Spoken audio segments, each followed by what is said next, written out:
All right, let's take a look at these gauges. So this is not a scientific review.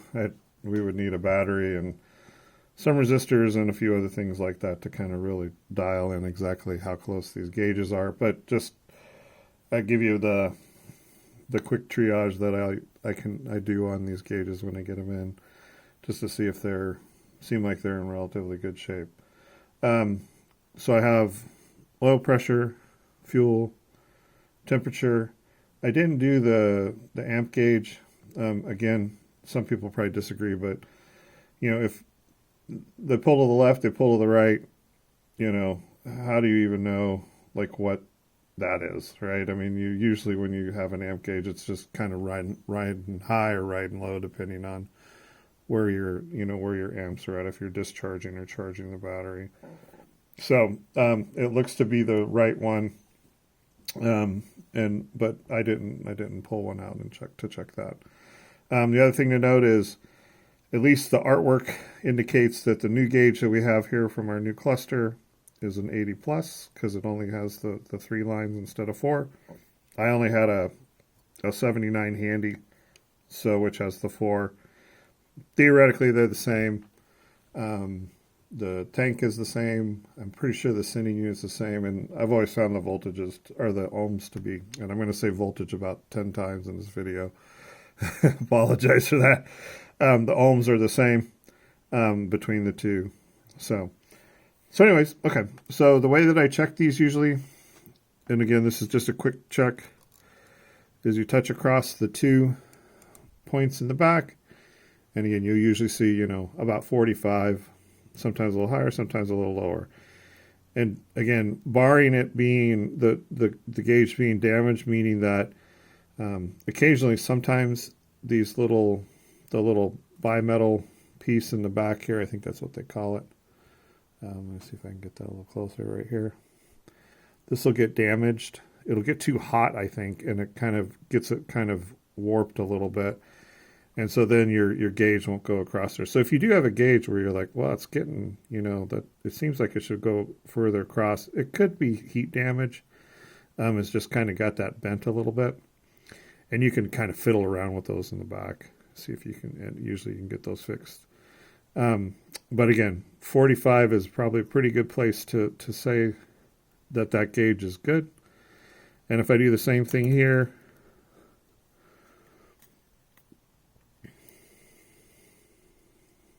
you'll see there that's 65, 64. Let me just flip that around to make sure that's the same both ways. It should be 65, 63. So that's quite a bit higher. So again, what you might see is that the fuel, or the gauge probably won't go as far across for you as the OEM gauge.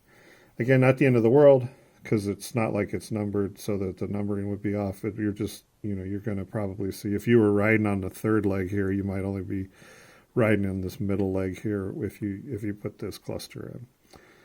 Okay. Next is for the fuel. And one thing I talked about a little bit before, for anybody who's not a nerd when it comes to all of this, this has an internal, and I can pull that a little closer. Sorry, not much of a video over here. This is the little internal voltage regulator, and there's a little bimetal piece here that heats up and closes, then opens and closes and opens and closes, and that kind of pulses that 12 volts, which somehow probably some scientific way it comes out to about, I think, 7 volts, and that powers this gauge and also powers the hot and cold. On this new gauge, this has been moved over to what looks like a solid state, which is probably, number one, a lot cheaper, and probably number two, would probably last a lot better, since there's no moving parts inside of there. For these, I think we do, let's see, I think it's these back 2 legs. So you see here you get about 24 volts, or ohms, see I said it again. And again, 24 is pretty normal, and usually tells you that at least your fuel portion is in pretty good shape. And then if we touch this one, this is our new gauge.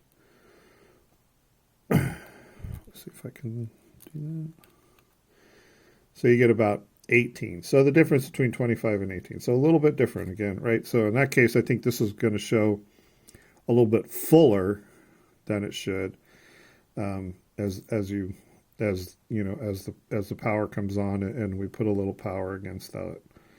And finally, our hot cold, and again 25 ohms and 26 ohms. So pretty close there on those. And again, this isn't scientific. We'd have to get I have a little 12 volt battery that I hook up, and I hook a bunch of resistors up to them when I kind of bench test them for reuse to make sure that it comes all the way over, comes back. I also take, you need to ground this out in the back. If you're going to test this with a 12 volt battery, you have to ground this out back to the battery. Then you hook the power up to one side and then have a little resistance on the other. And then that also will activate this, but that's a video for another day. The one thing I did notice about this is, I think it was in this one, is the wiring in here is certainly not, I think I can get maybe pretty close. You can see it's almost like a frayed wire in there. And so that could be problematic, especially since these are from China and it's not like you can go down to AutoZone and get that fixed, right? That really looks a little frayed in there. So maybe a little bit of quality control problems there.